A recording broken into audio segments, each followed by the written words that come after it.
अनेक वाचे न सेवी भवरोगा ऐसे जाय भवरोगा ऐसे जाय अनेक काय शुल्के पथ्य नाम विठोबाचे अनेक वाचे न सेवी तुका मने नवे बाधा तुका मने नवे बाधा अनेक कदा भूताचे पथ्य नाम विठोबाचे अनेक वाचे न सेवी ओम योऽन्त प्रविश्य मम वाचमिमं प्रसुप्तं संजीवयत्यखिल शक्तिधर स्वधाम्नां अन्यां श्रवणत्व नमो भगवते पुरुषाय तुभ्यं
यांचे केलिया स्मरण होय सकळ विद्येंचे अधिकरण तेची वंदू श्रीचरण श्री गुरूंचे ते नमस्कारोनी आता कलावज्ञ जीवो धारतावतारम कलांकांक तेजोधिकामोदिवक्त्रम खलानिशवादापनोदारदक्षम समाधिस्थमूर्तिं भजे ज्ञानदेवं सेवे लागी सेवक झालो तुमच्या लागलो निज चरणा अहो स्वामी तुकया देवा यावरील करावा अवेर नदी दिव्य गोदा तटीचा हा निवासी सदा प्रिय जो सज्जन वैष्णवासी जया वर्णिता प्रेम आल्हाद चित्ता नमस्कार माझा सद्गुरु शिवानंदा आकाश तारकलिंगम पाताल हटकेश्वरम मृत्युलोके महाकालम सर्वलिंगम नमस्तुते ओम एकदंताय विद्महे वक्रतुंडाय धीमहि तन्नो दन्ति प्रचोदयात् सर्वमंगल मांगल्ये शिवे सर्वार्थ साधिके शरण्ये त्र्यंबके गौरी नारायणी नमस्तुते मस्तक हे पाया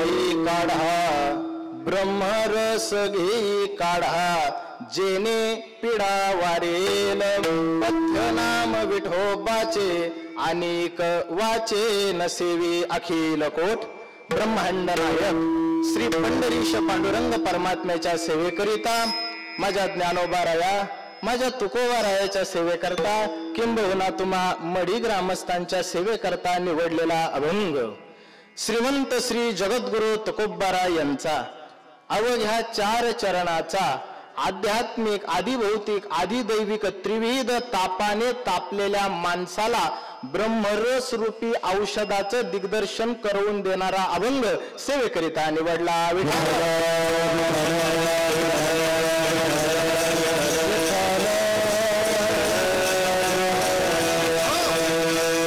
निवडलेला अभंग माझ्या जगद्गुरु तुकोबारायांचा आहे अभंगाची पार्श्वभूमी तुम्हा रसिकांना आवडेल रुचेल पचेल आणि भावेल म्हणे गत झाली अशी संसारामध्ये सुखाच्या शोधार्थ प्रत्येक जण निघाला पण परिणामी प्रत्येकाच्या पदरामध्ये निराशा पडली मग जगाचं काय घेऊन बसता मडी ग्रामस्थांवरतीच ती वेळ आली प्रत्येक जण चेहऱ्यावरती नैराश्य घेऊन बसतोय प्रत्येकाच्या चेहऱ्यावरती नैराश्य म्हणजे गावामध्ये असलेली संपूर्ण मंडळी एकत्र आली आणि गावाच्या पारावरती गप्पा मारायला लागली निळोबा महाराज एक जण विचारू लागला का रे बाबा तुला सुख आहे का त्यानं सांगितलं मी रोड फ्रंट जागा घेऊन बघितली मला अजून सुख भेटलं नाही समोरच्याला विचारलं अरे बाबा तुला सुख मिळालं का त्यानं सांगितलं अरे बाबा फुल RCC बंगला बांधून बघितला मलाही सुख भेटलं नाही अरे मग सुख नेमकं मिळेल तरी कुठे सुख आहे तरी कुठे तेव्हा समोरच्या एका माणसानं सांगितलं ऐका पुण्यासारख्या मुंबई सारख्या शहरामध्ये जा चांगल्या डॉक्टरकडे जा एखादा एक्सरे काढा MRI करा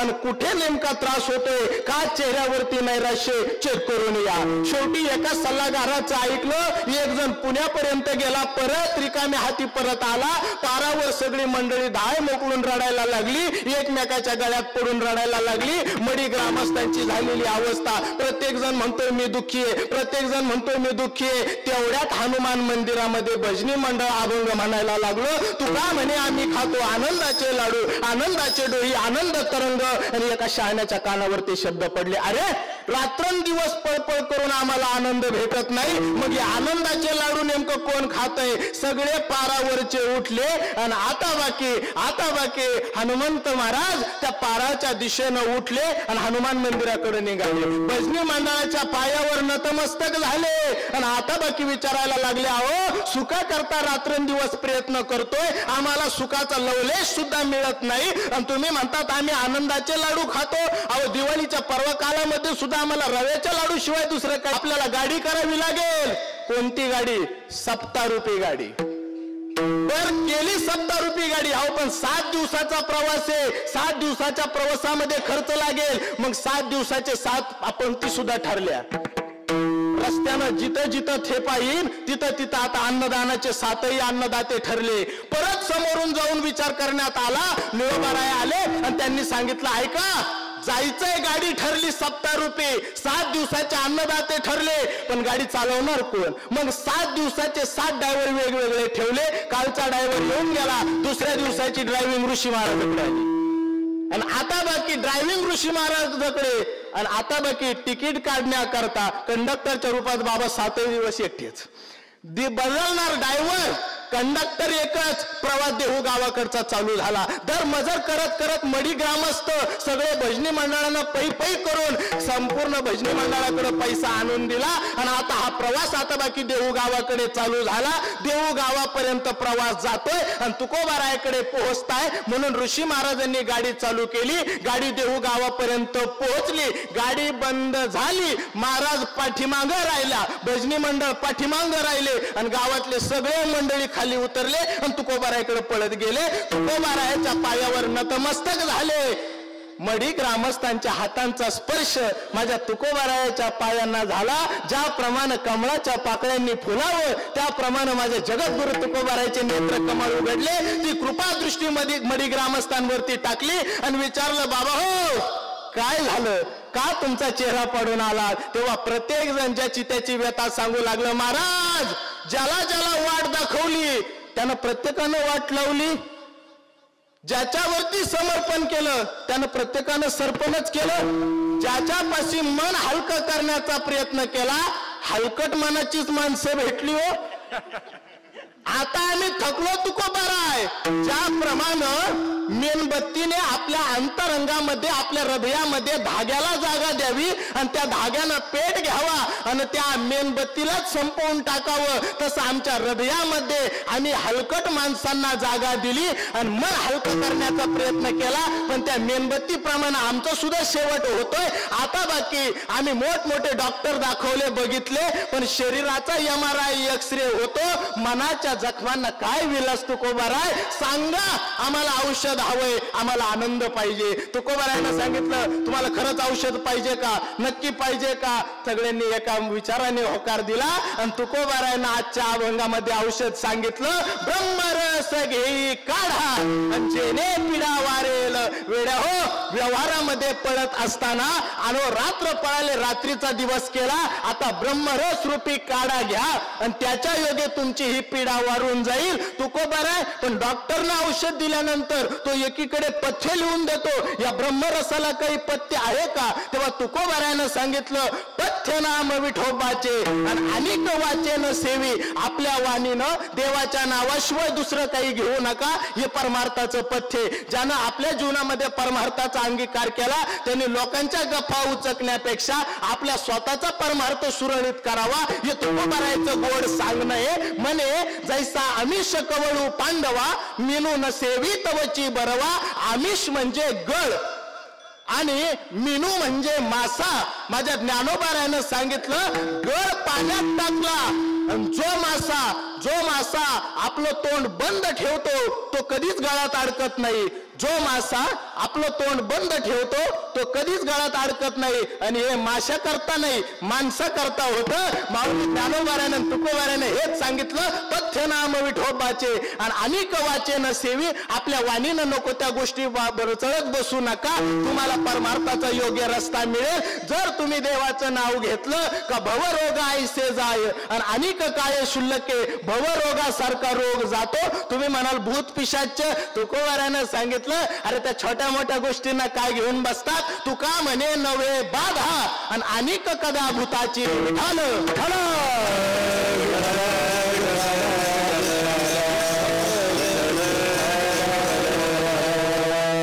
अभंगाच्या ठळक बातम्या तुमच्या समोर ठेवल्या. उर्वरित वेळामध्ये आपल्याला अभंगाच्या अवतीभोवती चिंतन करायचंय, पण तत्पूर्वी परिहार देणं हे वक्त्याचं आद्य कर्तव्य या न्यायानं आपल्या गावातील संपूर्ण असलेल्या प्रत्येक कुटुंबाकडून तन मन धनाच्या प्रयत्नातून चालू असलेला आपल्या गावातील हा अखंड हरिनाम सप्ताह आणि या सप्ताहातील दुसऱ्या दिवसाची कीर्तन रूपी आहुती समर्पित करण्याकरता यजमान रूपानं संपूर्ण भजनी मंडळाच्या वतीनं आदरणीय आमचे अरुण मामा असतील, आदरणीय हरिभक्तीपरायण आमचे गुरुतुल्य असलेले आदरणीय हरिभक्तीपरायण निळोबा महाराज सूर्यवंश असतील, संपूर्ण ग्रामस्थांच्या वतीनं भजनी मंडळाच्या वतीनं त्यांनी माझ्याशी संपर्क केला आणि ही सेवा माझ्यापर्यंत आणवून दिली. खरं तर तुम्ही सर्व ज्ञाते आहात, समाजात वागणारी मंडळी आहात. आम्ही तुम्हाला सांगावं आणि तुम्ही ऐकावं इतकं नक्कीच मी मोठा नाही, परंतु कीर्तन भजन सप्ताह हा खर्च मला माहिती आहे अतिशय व्यापक स्वरूपाचा होतो. पण हे का करावं तर आज चोरी झाली संस्कारांची आणि अपराध वाढत गेले हे तुम्ही सर्वजण बघताय आणि ती संस्काराची शिदोरी या सप्ताहामध्ये मिळते, या धर्मकार्यामध्ये मिळते.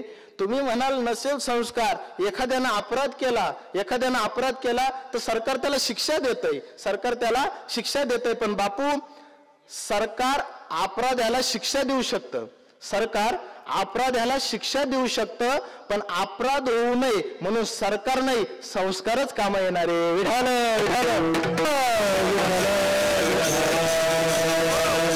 संस्काराची शिदोरी देत असताना तुम्हा सर्वांच्या असलेल्या कष्टातून चालू असलेला हा नामयज्ञ, खर तर मला बोलवणारी मंडळी ज्येष्ठ आहे, श्रेष्ठ आहे,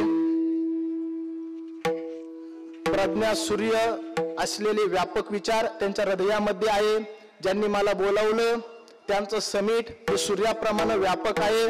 जसं सूर्य अतिशय व्यापक स्वरूप असलेल्या जगाला प्रकाशमान करतो, तसं उत्तम बाबा ही मंडळी तोला मोलाची सगळीच मंडळी भजनी मंडळ तुमचा माझ्यापेक्षा ज्ञानानं वयानं अनुभवानं तुम्ही सर्व श्रेष्ठ आहात याची मला कल्पना आहे. आणि मला इथं ज्यांनी बोलावलं ती सूर्यासारखी तेजस्वी ओजस्वी माणसं आहे. आदरणीय निळोबाराय महाराज, सूर्याला वेगवेगळी नावं आहे.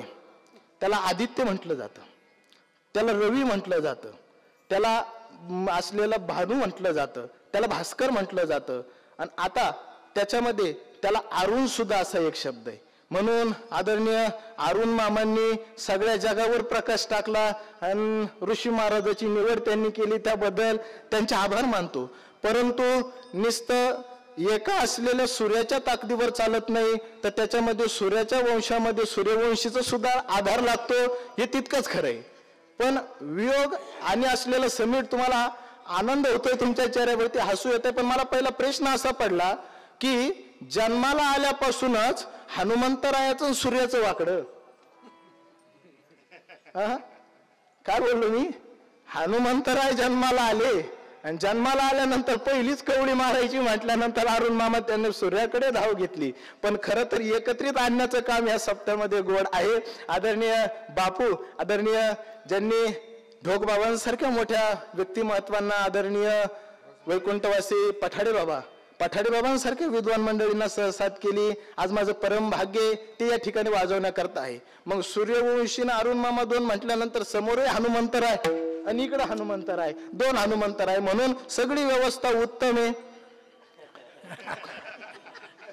असं त्याच्यामुळे आमचा नक्कीच संतोष होणार आहे, कोणतं विघ्नही येणार नाही याच्या ठिकाणी, याची आम्हाला कल्पना आहे.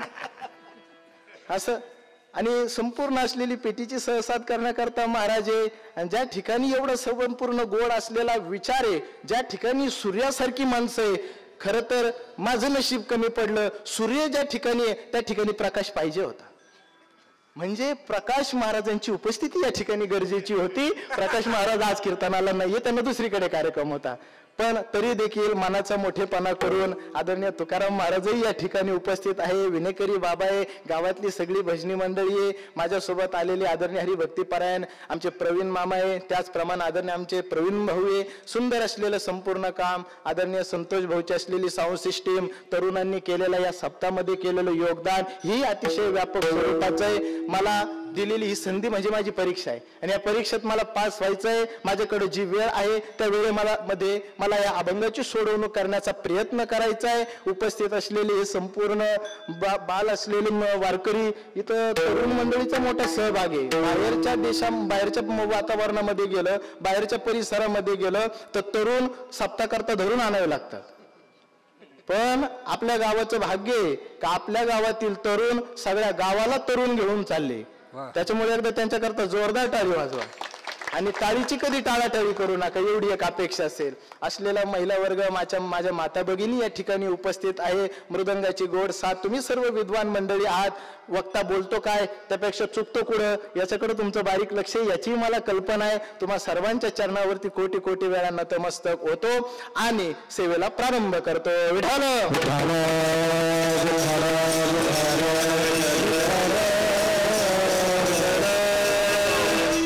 निवडलेला अभंग माझे जगद्गुरु तुकोबारायांचा आहे.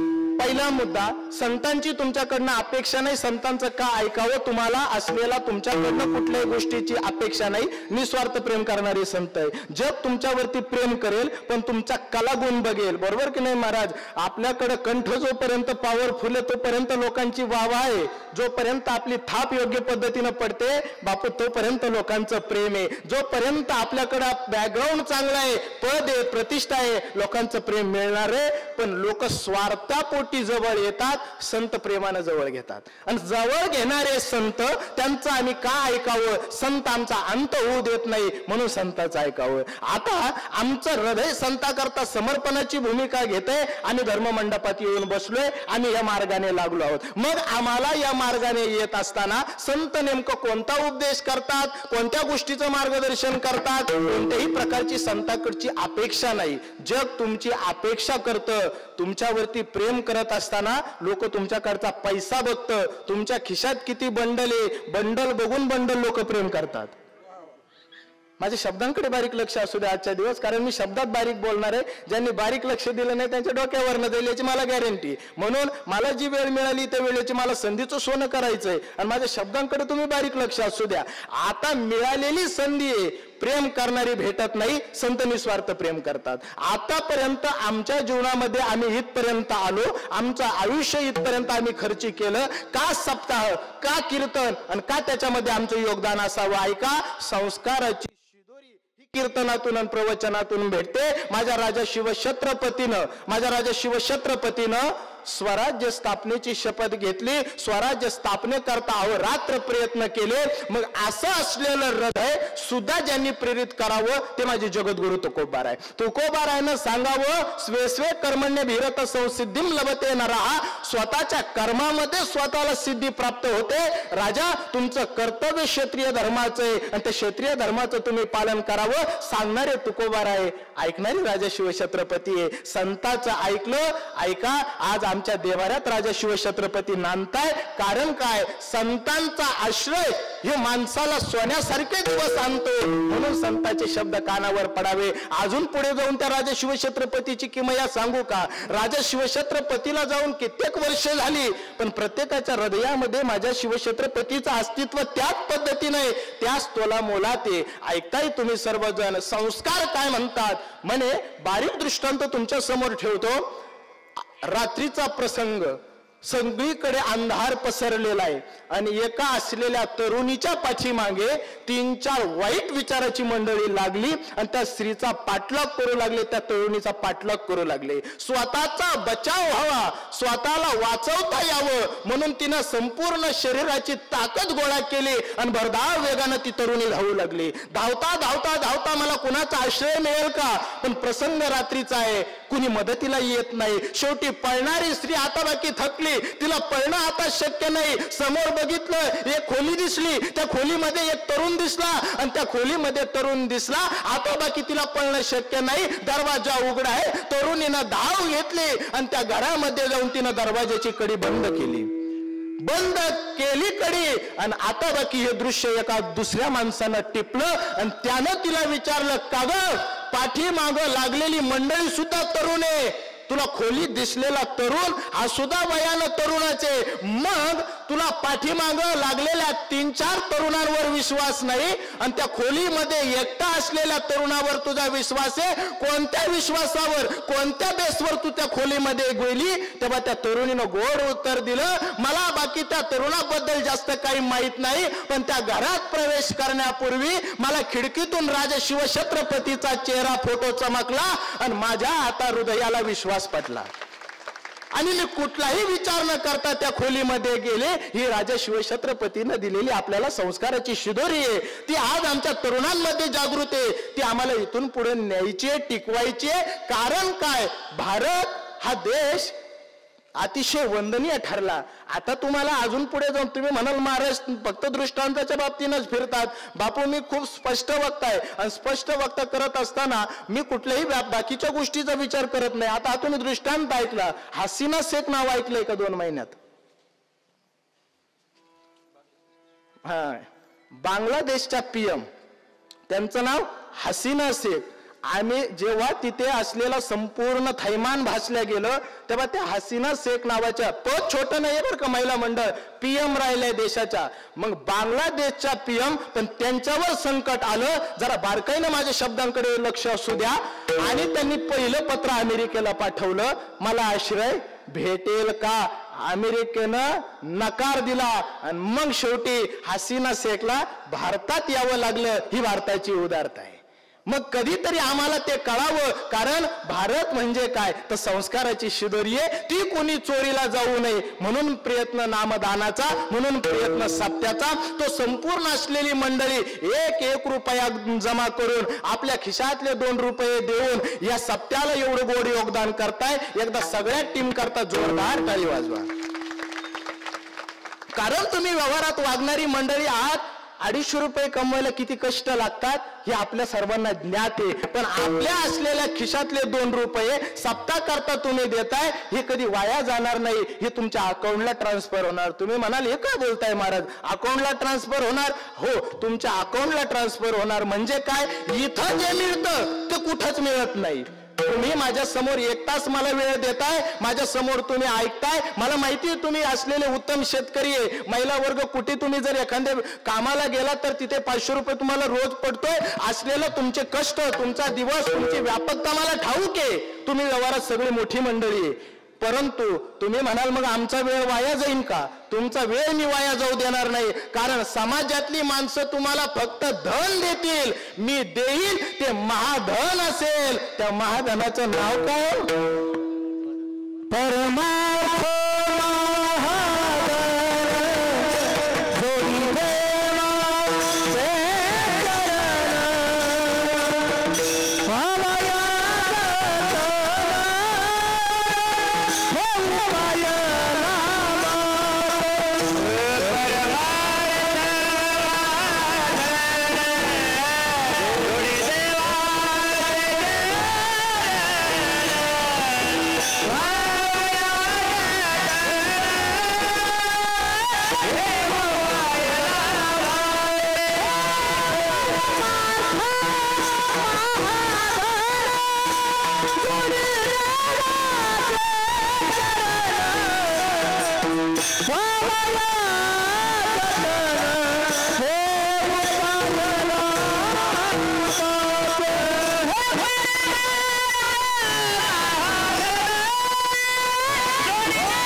परमार्थ महाधन जोडी देवाचे चरण. व्यावहारिक धनाने तुम्हाला देवाचे चरण भेटतील की नाही भेटणार याची मला शाश्वती नाही, पण या परमार्थिक धनातून आपल्याला देवाचे पाय जोडता येतात, म्हणून हे श्रेष्ठ आहे. येत्या 1 तासामध्ये मी तुमच्या समोर ते मांडणार आहे. विचार ज्ञानोबा राहायचा, तुकोबा राहायचा आश्रय घ्यावा.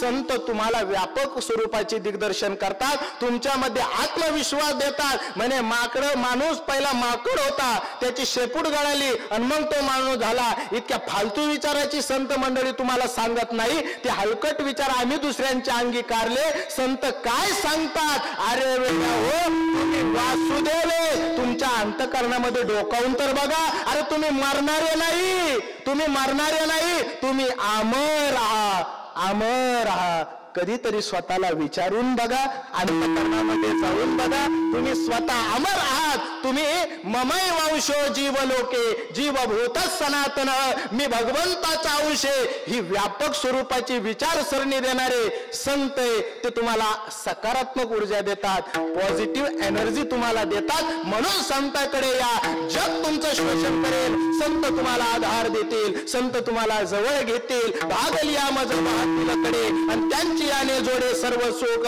तुम्हाला जगापेक्षा तुम्ही श्रेष्ठ आहात हे सांगणारे संत आहे. जसं आई असं वाटतं तिला लेकराबद्दल का माझ्या लेकरासारखं या जगात कोणी नाही, माझं लेकरू सर्वोत्तम लेकरू आहे. भले त्याला बोबडं बोलताय, भले त्याला चांगलं बोलता येत नसेल, ते बोबडं बोलत असेल, आई चहा लई गलम गलम आहे, मला फुटून फुटून दे. सूर्यवंशी बाबा आता सांगा ना, त्या आईला त्याचा राग येईल का? अजिबात नाही, कारण बोबडं बोलत असेल लेकरू आपले, तसं माझे ज्ञानोबा आहे, तुमची आमची आई आहे आणि किंबहुना सर्व सुखी आणि पूर्ण होऊन तिन्ही लोकी माझ्या ज्ञानोबारायची प्रतिज्ञा आहे. ऐका, लक्ष असू द्या, तुम्ही काहीतरी वेगळे आहात, तुम्हाला देव मिळवता येईल, तुमचं नाव वेगळं असेल, पण देवानं तुम्हाला काहीतरी निराळं बनवलंय हे सांगणारे संत आहे. आतापर्यंत आम्हाला ते कळालं नाही, तुमची ऊर्जा सांगणारे संत आहे. आम्ही प्रत्येक जण देवाचे अंश आहोत, सकारात्मक ऊर्जा देणारे संत आहे. ऐका बरं का, जगाची आम्हाला किंमत आहे. आदरणीय निळोबाराय महाराज, जगाची आम्हाला किंमत आहे, प्रकृतीनं आम्हाला जे दिलं त्याची किंमत आहे. जर आम्ही एखादा चांगला हँडसेट फोन घेतला तर त्याचा असलेला एक कॅमेरा हा 50 मेगापिक्सल, 2 कॅमेरा असले तर 100 मेगापिक्सल. दादा तुम्हाला माहित असेल, जर आयफोन सारखा फोन घ्यायचा म्हटला तर 1.5 लाखाच्या पुढे पैसा मोजावा लागतो. मग जर माझे शब्द बारकाई नाही का बरं का, जर 150 मेगापिक्सलचा कॅमेरा घ्यायचा ठरला तर तुम्हाला 1.5 लाखाच्या पैशापेक्षा जास्त पैसे मोजावे लागतात. त्या परमेश्वरानं, त्या ईश्वरानं 576 मेगापिक्सलचा एक डोळा दिलाय. काय बोललो मी? 576 मेगापिक्सलचा एक डोळा, असे 2 डोळे देवानं फुकट दिले. तरी देवानं एवढं सगळं देऊन सुद्धा ज्या देवानं त्याला तोंड दिलं त्याच तोंडानं म्हणतो मी देव मानत नाही. अरे वेडा का खुळा तू? अरे त्यानं काय काय दिलं? इंद्रिय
जोरदार टाळी होत. वा वा वा, अप्रतिम अप्रतिम.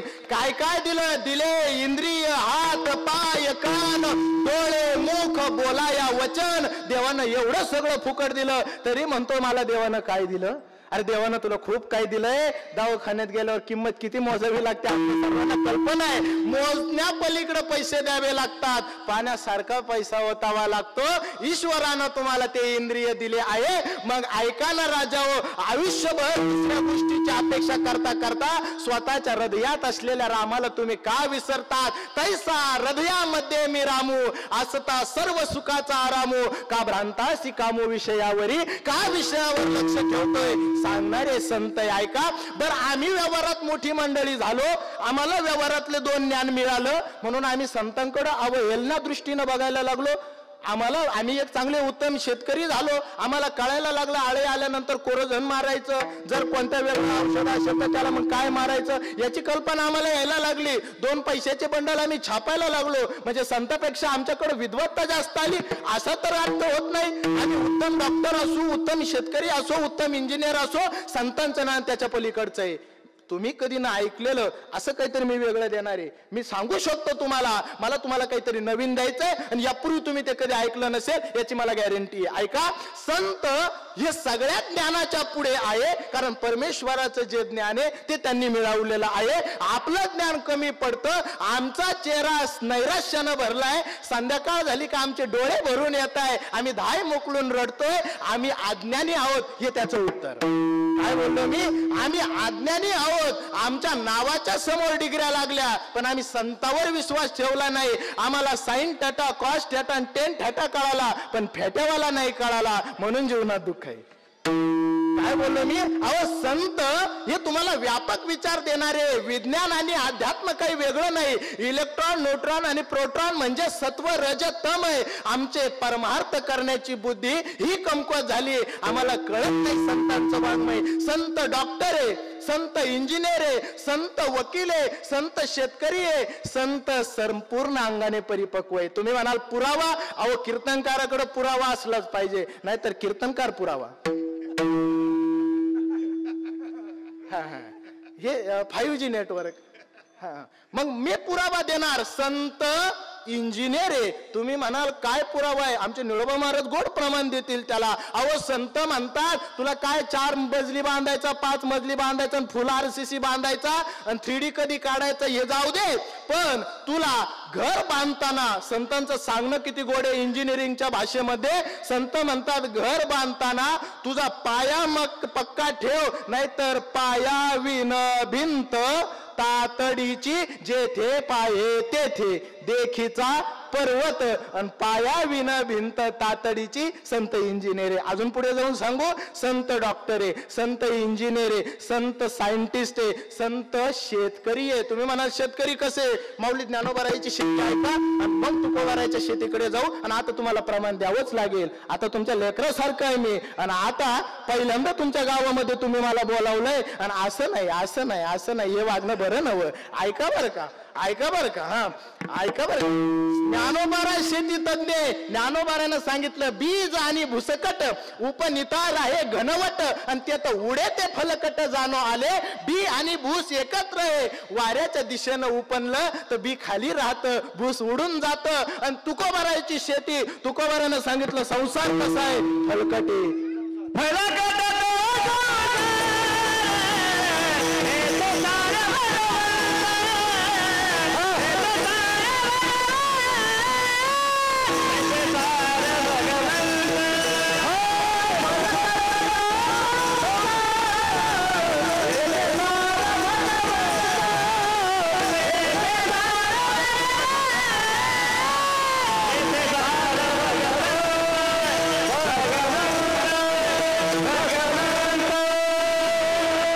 शिक्षण झालंय म्हटल्यानंतर आम्हाला आमच्या मर्यादा पाळाव्या लागतात. थोडंफार असा शितोडा देण्यापुरता आम्ही करू शकतो.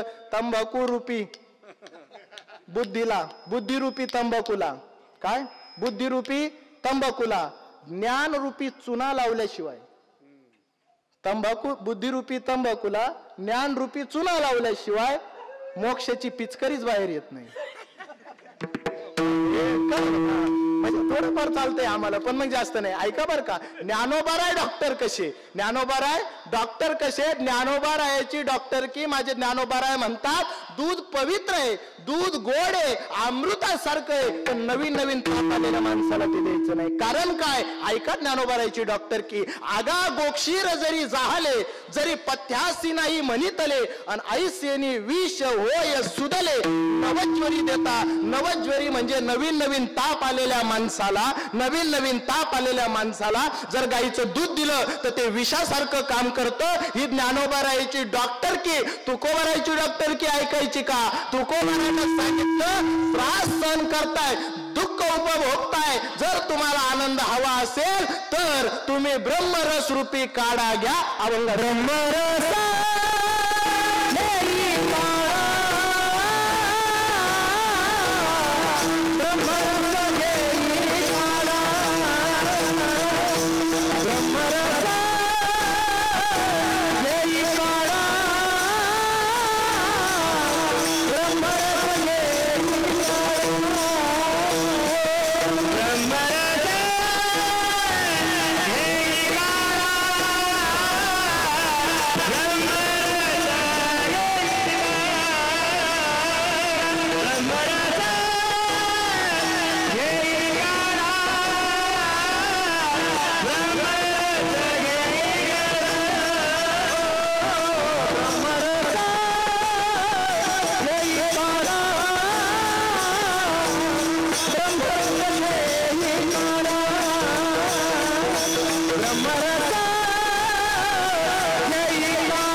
नक्कीच पांडुरंगापर्यंत जाणार, यात काही शंका नाही. वा, जोरदार ताली वाजवा. अप्रतिम अप्रतिम. ब्रह्मरस घेई काढा आणि जेने पिढा वारेल, ब्रह्मरस रूपी काढा घेतला का त्याने पिढा वारून जाते. आणि संतांचं बारीक निरीक्षण बघा बरं का, संतांच्या एका एका ओळीवरती बरं का प्रवीण भाऊ, ज्ञानेश्वरीच्या एका ओळीवरती काही लोक 4 वर्ष PhD करतात, तुकोबाराच्या एका अभंगावरती 4 वर्ष PhD करणारे बापू आपण मंडळी बघितलीये. म्हणजे एका एका ओळीवरती 4 वर्ष अभ्यास करता येतो, इतकं संतांनी बारीक लिखाण करून ठेवलंय. अजून पुढे जाऊन मला तुम्हाला सांगायचंय, ब्रह्मरस रूपी काढा घ्या, तेने पिढा वारेल म्हटलं, जाईल म्हटलं नाही, कारण जी जाईल ती परत येईल.